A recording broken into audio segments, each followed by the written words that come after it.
آج انشاءاللہ تعالی ہم سورۃ توبہ کی آیت نمبر 61 اور 62 پڑھتے ہیں اور ان آیات کو سمجھنے کی کوشش کرتے ہیں۔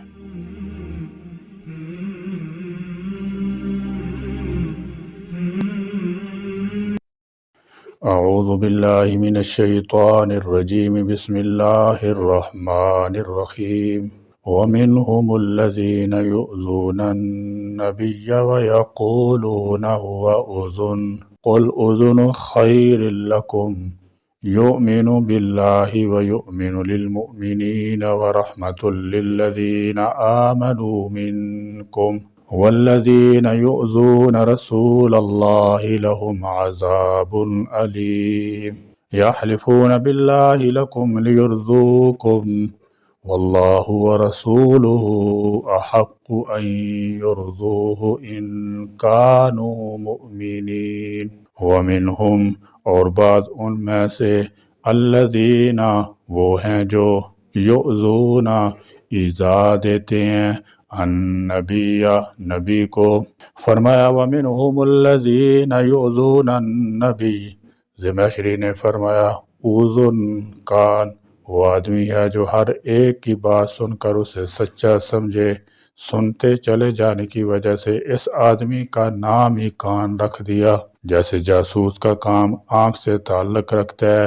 اس کا نام ہی عین آنکھ رکھ دیا گیا۔ ان منافقین کا مطلب یہ تھا کہ آپ کان کے کچے ہیں، نعوذ باللہ، ہر ایک کی بات سن کر اس پر اعتبار کر لیتے ہیں۔ دیکھیے آپ صلی اللہ تعالی علیہ وسلم پر کتنا تکلیف دہ تبصرہ ہے۔ رسول اللہ صلی اللہ تعالی علیہ وسلم کو ایذا دینے والوں کے لیے سورہ احزاب کی آیت نمبر 57 میں فرمایا ان الذین یؤذون اللہ ورسولہ۔ قرآن مجید میں وعدہ وعید اور ترغیب و ترہیب دونوں کا تذکرہ ساتھ ساتھ چلتا ہے۔ اللہ تعالیٰ اور اس کے فرشتوں کی یہاں رسول اللہ صلی اللہ تعالی علیہ وسلم کی عظمت، شان اور ان کے پاس آپ کی مدح و ثنا کے حوالے کے ساتھ ایمان والوں کو آپ کی مدح و ثنا اور آپ پر صلاۃ و سلام کا حکم دینے کے ساتھ ہی ان لوگوں کا ذکر فرمایا جو مدح ثنا کی بجائے اللہ اور اس کے رسول صلی اللہ تعالی علیہ وسلم کو تکلیف دیتے ہیں، ایذا دیتے ہیں۔ فرمایا ان پر اللہ تعالیٰ نے دنیا اور آخرت میں لعنت فرمائی ہے اور ان کے لیے ذلیل کرنے والا عذاب تیار کر رکھا ہے۔ مراد ان لوگوں سے منافقین ہیں جنہوں نے اسلام کا لبادہ اور رکھا تھا، مگر رسول اللہ صلی اللہ تعالی علیہ وسلم کو ایذا دینے کا کوئی موقع ہاتھ سے جانے نہیں دیتے تھے، کیونکہ کسی مومن سے اس بات کا تصور ہی نہیں ہو سکتا کہ وہ جان بوجھ کر آپ صلی اللہ تعالی علیہ وسلم کو ایذا دے۔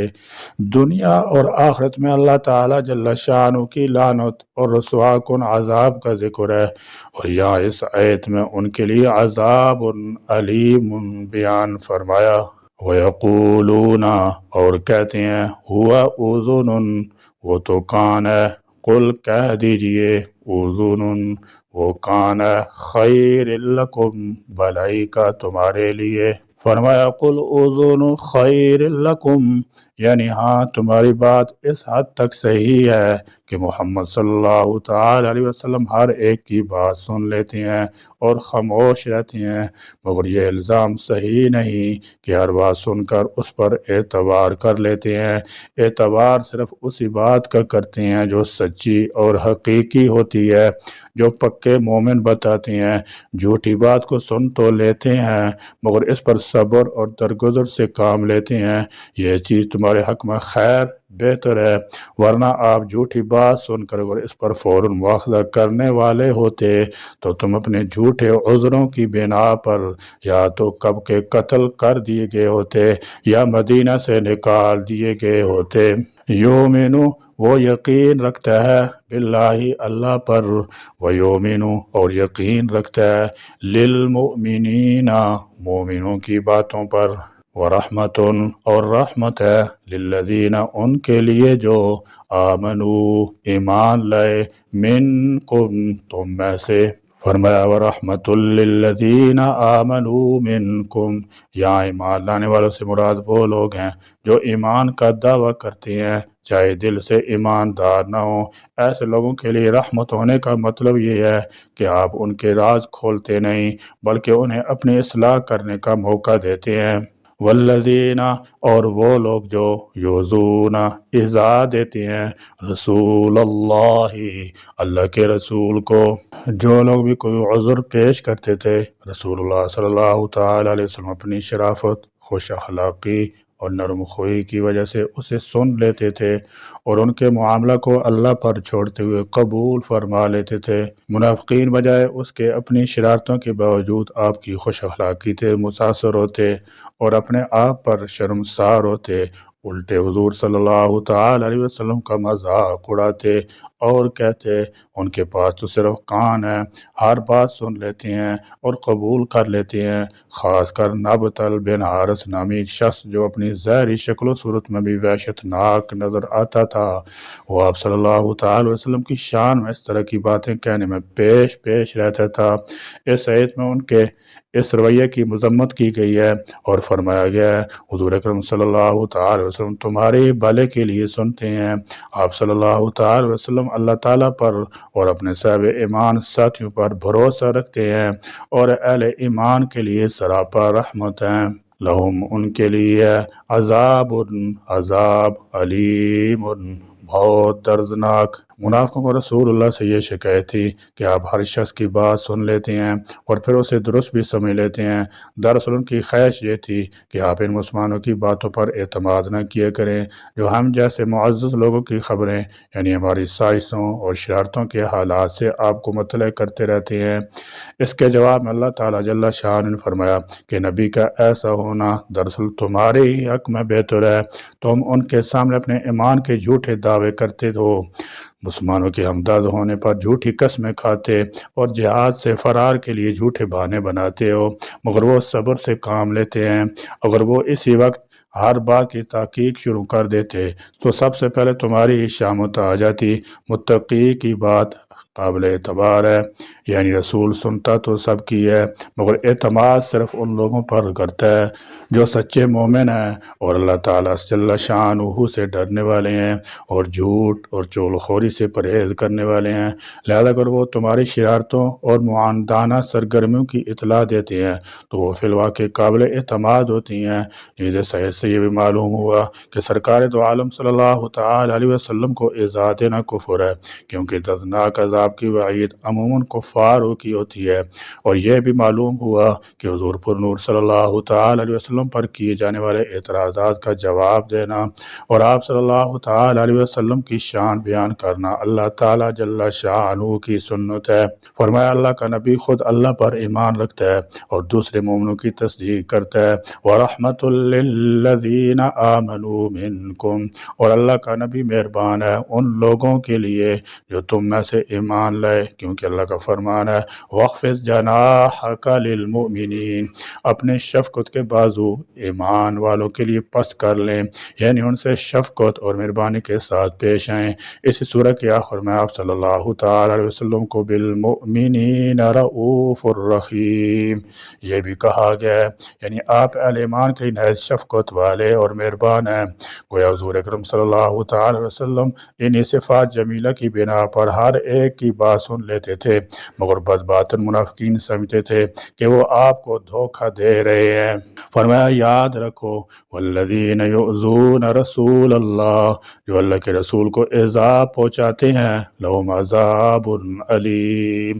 وہ دردناک عذاب کے مستحق ہیں، وہ اللہ تعالیٰ کے عذاب سے بچ نہیں سکیں گے۔ انہوں نے اللہ کے رسول کو ذہنی طور پر اذیت پہنچائی ہے اور آپ کو پریشان کیا ہے، اس لیے وہ سخت سزا کی حقدار ہیں۔ حضور اکرم صلی اللہ تعالی علیہ وسلم کا مہربان اور سلیم الطبع ہونا تو یقینی بات ہے، مگر اس کا یہ مطلب نہیں ہے کہ مجرم لوگ سزا سے بچ جائیں گے، نہیں، بلکہ انہیں دردناک عذاب کا مزہ چکھنا ہوگا۔ یحلفون، وہ قسمیں کھاتے ہیں، باللہ اللہ کی، لکم تمہارے سامنے، لیرضوکم تاکہ وہ تمہیں راضی کریں، فرمایا یحلفون باللہ لکم لیرضوکم،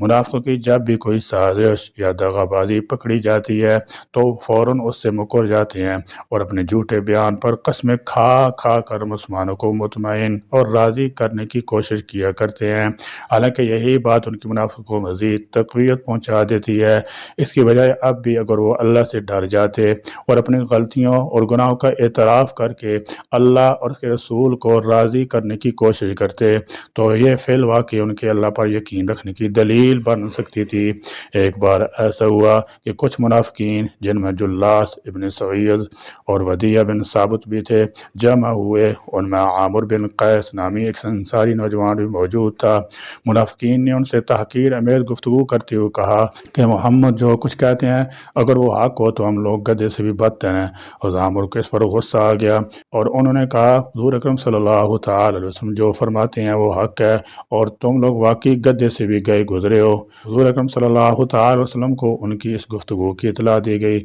تو وہ قسم کھا بیٹھے کہ عامر جھوٹے ہیں۔ حضرت عامر نے بھی قسم کھاتے ہوئے کہا بلکہ وہ لوگ جھوٹے ہیں، اور دعا فرمائی کہ اے اللہ ہم لوگ اور وہ لوگ الگ الگ نہ ہوں جب تک کہ سچے کا سچ اور جھوٹے کا جھوٹ ظاہر نہ ہو جائے۔ چنانچہ حضرت عمر رضی اللہ تعالی عنہ کی تصدیق میں یہ آیت نازل ہوئی اور ایک بنیادی بات فرمائی گئی کہ جو شخص واقعی اللہ اور رسول پر ایمان رکھتا ہوگا اسے اللہ اور اس کے رسول کو راضی کرنے کی فکر ہوگی، اور وہ اپنی زبان کو ایسی باتوں سے محفوظ رکھے گا، نہ یہ کہ اس کو لوگوں کو راضی کرنے کی فکر ہوگی اور وہ اس کے لیے جھوٹی قسم کھائے گا۔ واللہ، حالانکہ اللہ ورسولہ اور اس کا رسول احق،